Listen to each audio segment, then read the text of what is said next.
الحمد لله والمنة، وثم الصلاة والسلام على من كان لا نبي بعده، وثم الصلاة والسلام على من كان لا مهدي بعده، وعلى آلهما الطيبين وأزواجهما المطهرين، وعلى آلهما وصحبهما أجمعين. أما بعد، فقد قال الله تبارك وتعالى في مقام الأولى: شهر رمضان الذي أنزل فيه القرآن هدى ورحمة وبشرى للمحسنين، أو كما قال الله عز وجل في مقام آخر: إنا أنزلناه في ليلة القدر وما أدراك ما ليلة القدر، إلى آخر الآية. أو كما قال النبي صلى الله عليه وسلم على أنه قال: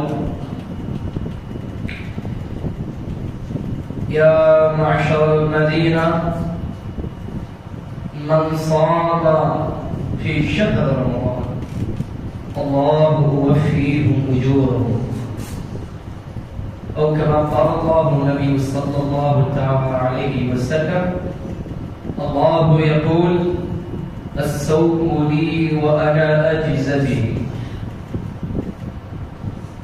أو كما قال المهدي المولى العظيم مذهبي امام مصطفى دارين: صدق الله مولانا العظيم وبلغنا رسوله النبي الأمي الكريم وصدقت المهدي الموعود العظيم. قابل احترام آقائی مولائی مرشدی پیر طریقت وقف رمز معرفت صاحب رشد و ہدایت پیر و مرشد سید جعفر میاں صاحب شفیع قبلہ دامت برکاتهم دامت فیوضهم حفظه الله تعالی الباری. عزیز مقارب صالحان الجمعہ، حاضرین سامعین ناظرین، السلام علیکم ورحمۃ اللہ وبرکاتہ. اجرکم علی اللہ. تمام تعریف و تمام توصیف و تمام حمد و ثنا اللہ رب العزت ہی کی ذات کے لیے سزاوار ہے، جو ایک ہے، جس نے لفظ کن سے ساری کائنات کو تخلیق فرمایا. وہ واحد ہے کہ اس کی کوئی ذات میں اس کے شریک نہیں. تمام عبادات و ریاضات و خیرات و صدقات و حمد و ثنا اسی کی ذات کے لیے سے بنتی.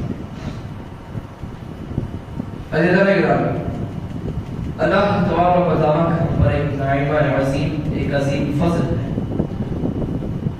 کہ سال بھی ہمیں بخوب ملا، کہ جس پہ ہم نے عبادتیں بھی کی، ریاضتیں بھی کی. اب اسی کے فضل کو بڑھاتے ہوئے اللہ رب العزت ہمیں اور موقع دے رہا تاکہ اس کے اور قریب آ سکے. دیکھیے، عبادت اللہ کی طرف آنے کا ایک راستہ ہے. اگر آپ عبد کے معنی لیں، عبد کہتے ہیں بندے کو، غلام کو، حکم پر عمل کرنے والے کو. لیکن عبادات کہتے ہیں اس راستے کو کہ جس پر اس غلام کو چلنا ہے تاکہ اس کے آقا سے وہ جا مل سکے. تو اللہ نے ہمیں اپنی طرف آنے کے لیے ایک نہیں، دو نہیں، تین نہیں، ایسے کئیوں اعمال رکھے کہ جس سے ہم اللہ کا قرب حاصل کر سکیں. نماز کا طریقہ رکھا کہ جس سے بندہ مومن سب سے پہلے غسل کر کے جسم کو نفاست و نجاست سے دور کرے. پھر کہا ایک مرحلہ آئے گا جسے وضو کہا گیا کہ جس میں تمہاری روح پاک ہوتی ہے. پھر ایک مرحلہ اور گزرا کہ جس کو نماز کہا گیا. یہ وہ عبادت کہ جو افضل عبادات، وہ عبادت کہ جس کا کوئی بدل نہیں، وہ عبادت کے جو اگر قضا ہو جائے تو بے شک اس پر عذاب ہے. اسی طرح روزہ بھی آپ کو نعمت دی گئی، حج کا ارکان دیا گیا، اللہ کی راہ میں کچھ خرچ کرنے کا ایک طریقہ ایسا دیا کہ زکوٰۃ و صدقہ خیرات کا ایک بہانہ ہمیں ملا. تو تو معلوم ہمیں ہوا اللہ اپنی طرف آنے کو عبادتوں کو بہانہ بناتا ہے. عبادت مولا کی طرف آنے کے لیے ایک بہانہ ہے تاکہ لوگ خدا کی طرف رجوع ہو سکے. ورنہ اگر اس دنیا میں صرف اہل کفر ہوتے, صرف اللہ کی نافرمانی کرنے والے ہوتے اور اہل ایمان ہوتے, تو اہل ایمان اگر اللہ کی طرف رجوع ہو تو چکے ہیں, اللہ والے ہیں, اہل ایمان ہیں, لیکن جو اہل کفر ہیں, اب جو اللہ سے دور ہیں, وہ کہاں خدا کے قریب ہو سکیں گے؟ خدا کے قریب ہونے کے لیے کوئی ذریعہ ان کے پاس نہیں ہے. اسی لیے اللہ تبارک و تعالی نے ایک ایسی عبادتوں کو آپ کو بنا کر دیا کہ جس میں بادشاہ بھی ہو یا غلام بھی ہو, امیر بھی ہو, فقیر بھی ہو, کہ جس میں اگر پیر بھی ہو, مرید بھی ہو, ایک ہی صف میں ہوگا, کہ جس میں کسی قسم کا تضاد نہیں ہے, کہ جس میں آپ کا نسب و نسب, آپ کی عمر بھی نہ لکھی گئی, ہاں چھوٹی عمر الگ بات ہے, لکھی عبادت ایسی چیز کہ جس کی لذت ہم نے حقیقتاً کبھی سمجھی نہیں. اگر کوئی بندہ, امام جامی رحمۃ اللہ علیہ کا ایک فرمان میں آپ کو ذرا سناؤں. امام جامی رحمۃ اللہ علیہ ایک کتاب میں فرماتے ہیں, اگر کوئی بندہ عبادات کو سمجھ جائے یا عبادات میں سے کوئی ایک بھی عبادت کو سمجھ جائے, وہ ولی مرسل بن جائے. عبادتوں میں سے ایک عبادت کو پکڑ کر اگر اس کو سمجھ جائے, بڑا ولی گرو بن جائے گا. تو سمجھ لیں, آج ہم نمازیں بھی پڑھتے ہیں, روزہ بھی رکھ لیتے ہیں, زکات بھی دے دیتے ہیں, شیرین کلام بھی کرتے ہیں, استطاعت ہونے کے بعد حج بیت اللہ بھی, حج اصغر یعنی عمرہ بھی کرتے ہیں, لیکن پھر ہماری ان عبادتوں میں لذت کیوں نہیں ہے؟ آج مثال نوجوانوں کا سوال آتا ہے کہ میاں جب میں نماز کے لیے کھڑا ہوتا ہوں, ہمارا شام کی ذہن میں خیالات, اگر امام تھوڑی لمبی قرات کر دے, سارا ذہن عبادت سے ہٹ جاتا ہے. تھوڑی سی اگر قرات طویل ہو جائے, جو مقتدی ہے ابتدا سے بھول جائے. یہ ایسا کب ہوا کہ جن کے آبا اجداد ایسے تھے کہ کتاب تاریخ میں آتا ہے کہ جب ہمارے آبا اجداد عبادت کیا کرتے تھے تو چرند پرند ان پر بیٹھ جاتے تھے, گویا یہ سمجھ کر کہ کوئی چٹان یا درخت کہ جو پورا پرسکون ہو کر, مسکن ہو کر عبادت کرتے تھے. آج انہیں کی اولاد میں ہم ہو کر آج ہماری عبادتوں میں اس طرف کا ہمارے ذہن کیوں نہیں آنے والی بات. دیکھیے جتنے بھی آج ہم اور آپ جمع ہیں, ہمارے اجداد میں بڑے بڑے لوگ گزرے ہوں گے, بڑے بڑے اولیاء گزرے ہیں, یا اصحاب موعود علیہ السلام گزرے, خدا کو دیکھ کر دکھانے والے گزرے, لیکن ان کی اولاد میں ہم ہو کر آج جب میں نماز کے لیے کھڑا ہوتا ہوں تو میرا ذہن آج عبادت سے ہٹ کر یا تو میرے کاروبار کی طرف ہے یا میرے گھر میں کاموں کی, میرے تکالیفات و فکر کی طرف ہے. کیوں؟ میں وقت نکال کر نماز کی طرف تو آ جاتا ہوں, بڑا کام ہو تو سب سے پہلے, لیکن آنے کے باوجود بھی میرا ذہن ایک جہت کیوں نہیں ہوتا؟ میں صدقہ تو دے دیتا ہوں لیکن دل پر وہ گراں گزر جاتا ہے کہ میں نے 10 روپیے یا 100 روپیے یا فلاں نقد دے دی, وہ بڑی بھاری مجھ پر گزر جاتی ہے. جب میں روزہ رکھ لیتا ہوں, سب سے پہلے تو سحری ایسی میں کروں گا کہ جس کے لیے افطار کی ضرورت نہیں پڑتی, اور پھر افطاری ایسی میں کرتا ہوں کہ سحری کی ضرورت نہیں پڑتی. پھر کہاں ہماری عبادتیں قبول ہونے والی؟ عزیزان اکرام قدر, فرائض ولایت ایسی چیز, فرائض نبوت یہ ایسی چیز کہ جن کو ہم عمل کر رہے ہیں آج, لیکن یاد رکھیے ہم نے ان کو سمجھانی ہے.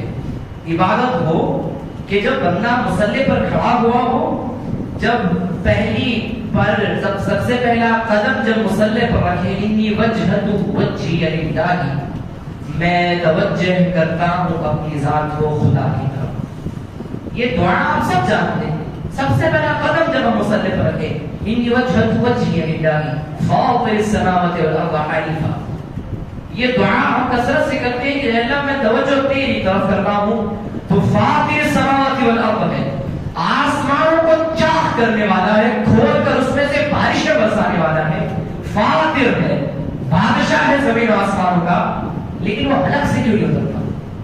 اس کی ہم بیان کرتے ہیں, الگ سے نہیں اترتا. نماز میں کھڑے آج لوگ دوسرے مسائل مسلک کی طرف جائے، نماز میں کھڑے ہو کر ان میں جانوروں کی صفت پائی جاتی ہے، یا اس بدن کے اعضاء کو کھجائیں گے یا اس بدن کے اعضاء کو کھجائیں گے۔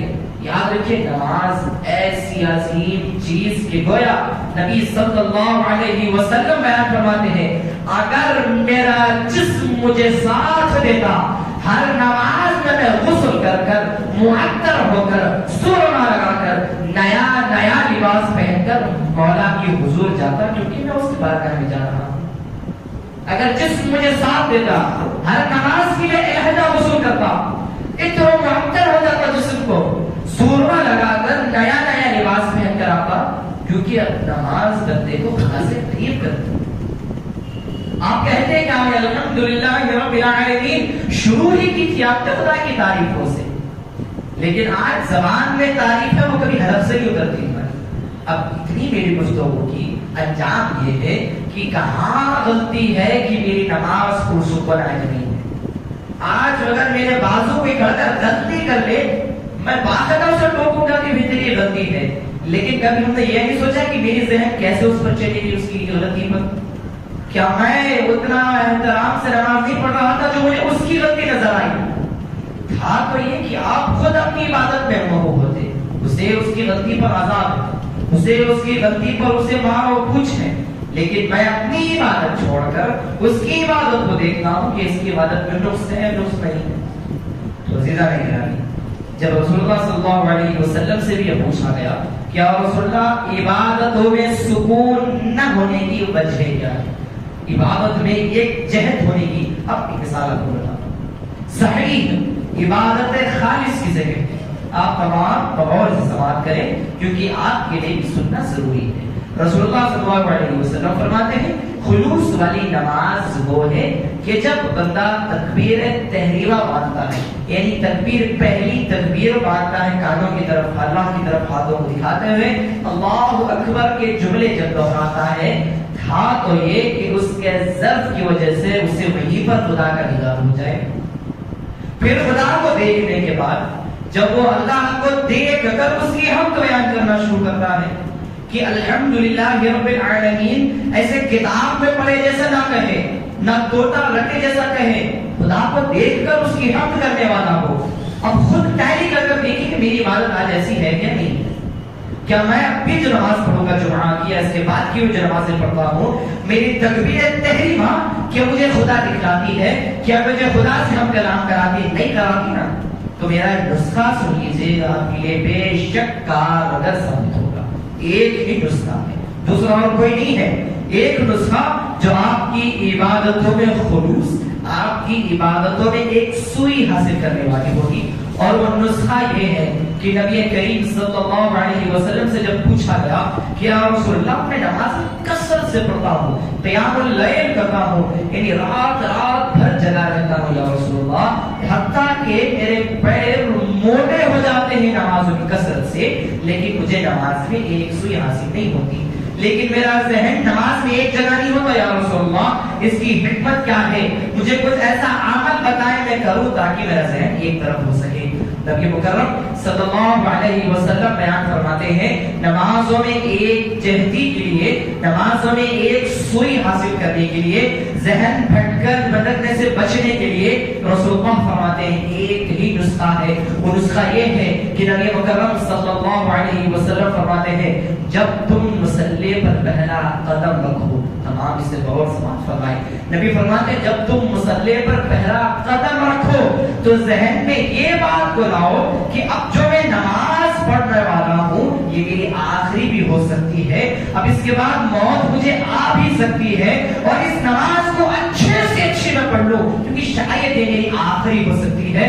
تو نبی کریم نے فرمایا جب اس سوچ سے تم ایک نماز پڑھتے ہو وہ بہترین نماز ہو جاتی ہے، کیونکہ اگر مجھے معلوم ہے کہ فجر کی نماز کے آخری تو میں اسے کیسے ادا کروں گا، اس سے میں نہا کر نئے کپڑے پہن کر معطر ہو کر بہترین ارکان کے ساتھ نماز ادا کروں، اگر مجھے معلوم ہو گیا ہوگا کیوں خدا کی آخری عبادت مجھے مل رہی تو بہترین میں اس کو ادا کرنے والا ہوگا۔ لیکن نبی کریم فرماتے ہیں یہ سوچ کر ہر نماز پڑھو کیونکہ وہ ہر نماز تمہارے لیے بے شک ایک سوئی کی باعث ہونے والی ہوگی۔ نماز کو گویا ہمیں کیا حکمت معلوم ہوئی؟ نبی نے فرمایا ایک سوئی حاصل کرنے کا ایک ہی نسخہ ہے کہ جب بھی جس نماز میں تم کھڑے ہو سمجھنا کہ جو نماز کے لیے میں آیا ہوں شاید وہ میری آخری ہو سکتی ہے، لہٰذا میں کل خلوص نیت سے اچھے ارکان کے ساتھ خدا کو بہلانے کے لیے، خدا کو اپنی طرف متوجہ کرنے کے لیے، خدا کو راضی کروانے کے لیے وہ نماز پڑھوں جب وہ نماز قبول ہونے والی ہوگی۔ اور نماز قبول ہونے کی دو شرائط ہیں۔ نبی مکرم صلی اللہ علیہ وسلم فرماتے ہیں آپ جو لوگ عبادت گزار ہیں پنج وقتہ نمازی ہیں، یہ بات سن لے یہ آپ لوگوں کے لیے بھی ہے۔ نبی فرماتے ہیں دو چیزیں ہیں کہ جس سے معلوم ہوتا ہے کہ نماز قبول ہوئی تھی یا نہ قبول ہوئی تھی۔ قیامت کا انتظار کرنے کی ضرورت نہیں ہے، رسول اللہ نے فرمایا دو ایسی چیزیں ہیں کہ اگر اس پر عمل ہے تو آپ کو خود بخود معلوم ہوگا کہ جو نماز پڑھی تھی وہ قبول ہوئی تھی یا نہ قبول ہوئی تھی۔ قیامت کا انتظار کی آپ کو ضرورت نہیں ہے۔ پہلی چیز رسول اللہ نے فرمایا کہ جب بندہ نماز کوئی پڑھ لیتا ہے، مثال کے طور پر اب اس نماز سے پہلے فجر کی نماز گزری تھی کہ جو فجر کی نماز میں نے گزاری تھی، نبی فرماتے ہیں جب تم وہ نماز پڑھ کر بھول جاؤ کہ وہ عبادت تم نے کی تھی، وہ عبادت تم کو یاد بھی نہ رہے کہ میں نے پڑھ لی تھی مجھے خیال نہیں ہے، وہ جب ذہن سے نکل جاتی ہے، جب ذہن میں رہ جائے تو وہ انفراد کر دیتی ہے کہ نماز پڑھتا ہوں، 5 وقت کی پڑھتا ہوں، فلاں جگہ جا کر پڑھتا ہوں، یہ ذہن میں نہیں رہنا ہے۔ نبی فرماتے ہیں جو پچھلی عبادت کی تھی وہ ذہن سے چلی جائے، ہاں عبادتیں تو کرتا رہتا ہوں، کامیاب ہوتی رہتی ہیں، یہ ذہن میں ہے تو بے شک پچھلی نماز قبول ہوئی تھی، جو پڑھے تھے اس کا ذکر ذہن سے نکل جائے اور آئندہ کے تو منتظر ہو۔ یعنی جب فجر پڑھ لی تھی اور انسان ظہر کے لیے تیار ہو کر مکمل طور پر وقت نکال کر تیار ہو کر جب آ کر بیٹھ جاتا ہے، آئندہ نماز کا انتظار کرتا ہے تو یاد رکھو پچھلی بھی قبول ہوئی تھی، اب جو پڑھنے والے ہو وہ بھی قبول ہونے والی ہوگی۔ دو ہی نسخے ہیں کہ جس سے ہمیں معلوم ہوا پچھلی جو پڑھی تھی وہ بھول جائیں کہ پڑھی تھی مجھے نہیں معلوم، اللہ قبول فرمانے والا ہے، یہ ذہن میں ہے بے شک قبول ہوگی۔ اور آئندہ کا انتظار کرے کہ عصر کی نماز کب آئے گی، ظہر کی نماز کب آئے گی یا مغرب کی نماز کب آئے گی۔ نمازیوں کا انتظار نبی کریم فرماتے ہیں جو نمازی نمازوں کا منتظر ہوتا ہے، اگر اقامت ہو رہی ہو، نماز کے لیے اٹھ رہا ہو، اس حالت میں اگر اسے موت آ جائے، نبی فرماتے ہیں اسے اس نماز سے بری ذمہ کر دیا جاتا ہے، یعنی اسے اس نماز کا حق ادا کر دیا جاتا ہے کیونکہ وہ نماز کا منتظر تھا، وہ نمازوں کا انتظار کرنے والا تھا۔ آج ہم تو ایسے انتظار دور کی بات اسے بالائے طاق پر رکھے بیٹھے ہیں۔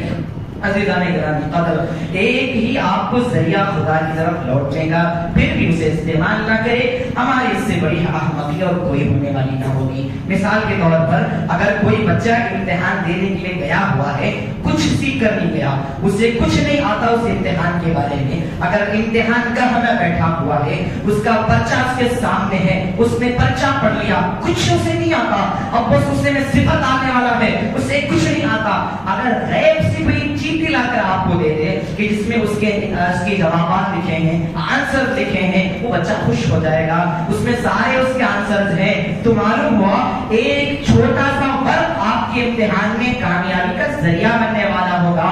لیکن 5 وقت کی نمازیں بھی اسی طرح ہیں، امتحان ہے، امتحان میں فیل ہونے والے ہیں، چھوٹی سی چیٹی ہے جس میں 5 نمازیں لکھی ہوئی ہیں، اگر لے کر پڑھ کر لکھ لو گے تو پاس ہونے والے ہوگے، اس کو لے کر بھی اگر جیب میں رکھ لو گے تو ختم ہو جانے والے ہوگے۔ یاد رکھیے امتحان میں کچھ کام نہیں آنے والا ہوگا، قیامت کا وہ امتحان ہے، نہ کوئی بازو تمہارے کھڑے ہونے والا ہوگا، نہ کوئی تمہارے سامنے کھڑا ہونے والا ہوگا، نہ کوئی سفارش کرنے والا ہوگا، لیکن کوئی ٹیوشن ٹیچر نہیں ہے جو تمہیں ایگزام میں پاس کر لے، وہ تمہارا امتحان ہے۔ وہاں چیٹیاں چلتی ہیں، کون سی چیٹی چلتی ہے؟ ایک چیٹی کا نام نماز ہے، دوسری کا ذکر ہے، تیسری کا ذکر ہے، حج ہے، عمرہ ہے، ثوابی کام ہے، صدقات، خیرات، نمازیں، یہ چیزیں ان چیٹیوں کے نام ہیں جو وہاں چلنے والے ہوں گے، انہیں لے کر کونے میں رکھتے ہمارے سے بڑا کوئی احمق نہ ہونے والا ہوگا۔ عزیزان گرامی قدر، تو میں آپ کو بتا رہا تھا ایک مہینہ آج ہم سے قریب ہونے والا ہے،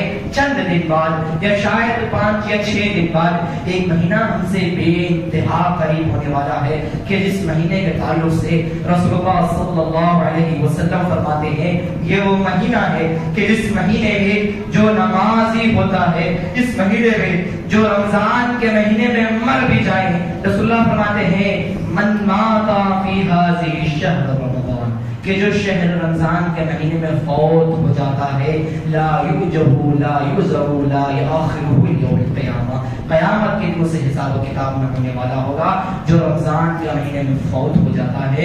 اتنا عظیم مہینہ کہ جس عظیم مہینے میں مرنے پر بھی یہ سوال رکھا گیا کہ حساب و کتاب سے بری ذمہ ہو جانے والے ہوں گے، تو پھر اس مہینے میں عبادتوں کا کیا ثواب حاصل ہونے والا ہوگا کہ موت ہمیں بخشش کی ضمانت دے دے گی، تو اس مہینے میں کیا دعائیں کی قبولیت نہ ہونے والی ہوگی۔ عظیم مہینہ ہے جسے رمضان کہا گیا۔ رمضان دو جملوں سے آتا ہے، رمز اور اون، کہ جس کا معنی پرہیزگاری سے آتا ہے، یعنی پرہیز اختیار کرنے سے، چاہے برے کاموں سے ہو، بد نظری سے ہو، بد فعالی سے ہو، جتنے بھی چیزیں ہو، حلال سے بھی کبھی کبھار بچنے کو بھی پرہیزگاری کہا جاتا ہے۔ مثال کے طور پر جب ہم روزے آج کے رکھتے ہیں، ایک ولی تھے، بڑے ولی، ذہن میں ان کا نام نہیں ہے لیکن ان کا واقعہ ذرا آپ کو میں سمجھا دوں۔ ایک بڑے ولی تھے شہر کوفہ کے، ان کے پاس ایک شخص آیا، کہا یا سیدی میں 15 سال سے کثرت سے روزے رکھتا ہوں، روزے ایسے رکھتا ہوں کہ گویا 3 ماہ کے رکھتا ہوں، رجب کے، شعبان کے، رمضان کے جو سنت روزے ہیں یہ روزے رکھتا ہوں یا شیخ، لیکن پھر بھی مجھے جب روزے رکھتا ہوں ہر دن خواب مجھے پڑتا ہے، رمضان کے 30 دن 30 خواب پڑتے ہیں کہ مجھے ایسا نظر آتا ہے کہ کسی نے لا کر تحفہ مجھے دیا تھا، میں نے اٹھا کر کوڑے میں پھینک دیا۔ 30 دن مجھے یہ خواب پڑتا ہے کہ کوئی خوبصورت شخص آتا ہے، مجھے ایک تحفہ لا کر دیتا ہے، میں تحفہ لے تو لیتا ہوں لیکن اسے کوڑے میں اٹھا کر پھینک دیتا ہوں۔ یا سیدی اس خواب کی حکمت کیا ہے، اس خواب کی تعبیر کیا ہے، وہ کون تھے، وہ تحفہ کیا تھا؟ وہ جو سیدی جو ولی تھے کہا، وہ جو بڑے بڑے بزرگ تھے میں دکھے، وہ ایک فرشتہ تھا جو ایک تحفہ لایا گیا، وہ تمہارا روزہ تھا، وہ تمہارے روزے تھے جو تم رکھا کرتے تھے، تم لیتے تھے اس کو، انہیں رکھا کرتے تھے لیکن اس طریقے سے انہیں رکھتے تھے، اسی لیے اٹھا کر کوڑے میں پھینک دیا کرتے تھے۔ پھر اس نے کہا یا سیدی روزے رکھتا ہوں، آپ نے کہا قبول نہیں ہو رہے ہیں، خواب کی تعبیر یہ بتائی کہ روزہ اس طریقے سے نہ رکھا کہ جس کی وجہ سے کوڑے میں پھینکنے کی نوبت آ رہی ہے خواب میں، تو میرے روزے میں کیا غلطی ہے؟ میں افطاری کرتا ہوں، سحور کرتا ہوں، 5 وقت کی نماز پڑھتا ہوں، وقت میں ذکر کرتا ہوں، روزے کے وقت میں خیرات بھی کرتا ہوں، کہاں میں نے غلطی کی ہے؟ تو جو ولی تھے ذرا ان کا جملہ آپ سب سننا، نوجوانوں تم بہت سماعت کرنا جو رمضان کے مہینے میں ہوٹلیں پھرتے رہتے ہو، یاد رکھو رسول اللہ صلی اللہ علیہ وسلم کی بستر حدیث ہے، وہ ولی جو کامل تھے کہا تو نے آج سحری کیا کی تھی؟ فرمایا میں نے 11 روٹیاں کھائی تھی، 2 شوربے کھائے تھے، کوفتے و خیمے کھائے تھے۔ کہا واہ واہ تو 5 دن کی غذا ایک سحری میں کھا رہا ہے، تو کہاں تیرا اس دن کی سحری قبول ہونے والی ہوگی؟ کہا اچھا آپ افطاری کے لیے گھر میں کیا پکا ہے؟ کہا بڑی کچھ بریانی پکی ہے، دم دی کر گئی ہے، بڑی لذیذ ہے، میری بیوی پکاتی ہے، بڑی لذیذ رہتی ہے، میں لوگوں میں اس کو بانٹتا ہوں، اب وہ اس کا انتظار ہے کھانے کا۔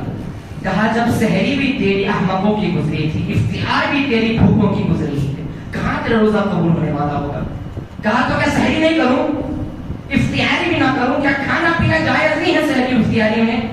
کہا جائز ہے، ان کاموں کو کرو کہ جس سے روزہ حق و ثواب کے درجے پر پہنچے، کیونکہ رمضان کا مہینہ آ رہا ہے، روزے رکھ لینا بڑا نہیں ہوتا، یاد رکھو نوجوانوں، روزہ رکھنا بڑا نہیں ہے، روزہ اس کے ثواب کے نیت پر پہنچے وہ بڑا کام ہوتا ہے، ورنہ 16 گھنٹے بھوکا رہنا کوئی بڑی بات نہیں ہوتی۔ لوگ غیر مذہب بھی روزہ رکھ لیتے ہیں، ہمارا روزہ اعلیٰ درجہ رکھنے والا ہوتا ہے، کیوں؟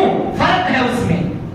یاد رکھیے یہ ولی کامل فرماتے ہیں کہ جس دن تیرا روزہ بس 3 یا 4 تیرا سحری، تیری سحور بس 3 یا 4 کھجوروں پر ہو اور تیری افطار بس 2-3 روٹیوں پر ہو، یاد رکھ قسم خدا کے ذات کی وہ تیرا روزہ اس دن قبول ہونے والا ہوگا۔ پھر یہ جو شخص کا سوال کیا کہ اتنا کم کھانا، بڑے کھانے کھانے سے بہتر ہے؟ میں نے تو وہاں بھی کھایا تھا، یہاں بھی کھا رہا ہوں، پھر وہ قبول نہیں ہوا، یہ کیوں قبول ہو رہا؟ فرمایا رمضان کس کا مہینہ ہے؟ پرہیزگاری کا مہینہ۔ 12 مہینے آپ کو دیے گئے تھے جس میں 11 مہینے خوب کھائے تھے ہم نے، کم از کم 1 مہینہ تو پرہیزگاری اختیار کریں۔ ہم ایسا رمضان گزارتے ہیں کہ 11 مہینے ہمارے نہیں گزرتے۔ رمضان ہی کے مہینے میں ایسی لذیذ لذیذ غذائیں ہم کھاتے ہیں جو سال پر ہم کبھی نہیں کھاتے۔ ایک ایسا مہینہ گزرتا ہے، ایسی ڈشز نکلتے ہیں رمضان کے مہینے میں جو سال پر ہم کبھی سن کر نہیں رہتے۔ لذیذ غذائیں رمضان کے مہینے میں نکلتی ہیں۔ یہ پرہیزگاری کا مہینہ تھا یا کھانے پینے کا مہینہ تھا؟ پرہیزگاری اختیار کرے، کم از کم 1 روزہ کھجور کے ساتھ سحری کر دیکھیں، جب حق کو ثواب کی نیت پر گزرنے والا ہوگا۔ میں آپ کو تنبیہ نہیں کر رہا، نبی کی سنت بتا رہا ہوں۔ ایک دن نبی صلی اللہ علیہ وسلم اپنے حجرے میں آرام فرما رہے تھے، سحری کا وقت تھا۔ رسول اللہ صلی اللہ علیہ وسلم حجرے سے تھوڑا باہر آ کر سحری کیا کرتے تھے، کیونکہ اصحابہ صفحہ نام کے چند صحابہ تھے جو کچھ کام کاج نہیں کرتے تھے، بس نبی کی صحبت میں رہنا ان کا کام تھا۔ دن بھر بس رسول اللہ کو دیکھنا ان کا پیشہ منشا بن چکا تھا۔ وہ رسول اللہ کے ساتھ سحری کیا کرتے تھے، کچھ کھجور کھا لیا کرتے تھے۔ ایک دن ایک شخص آیا، لذیذ غذائیں لے کر آیا، گرم گرم پکی ہوئی گرم گرم غذاؤں کو لے کر جب نبی کرم صلی اللہ علیہ وسلم کے پاس آیا، آ کر رسول اللہ صلی اللہ علیہ وسلم فرمایا، یا رسول اللہ یہ سحری کے لیے ہے، نام خدا سے آتی ہے، طیب ہے۔